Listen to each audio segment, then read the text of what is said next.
葱爆羊肉这么做，你要是再学不会，我牵着一头羊去你家教你，老香了。准备5块钱1斤的羊肉，大葱改刀切成滚刀块，起锅烧水，羊肉凉水下锅焯水，羊肉焯好盛出备用。起锅烧油，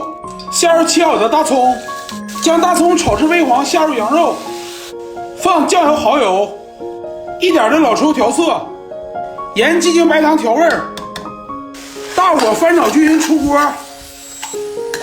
葱爆羊肉制作完成，感觉有食欲的点亮生活中期，感谢大家支持。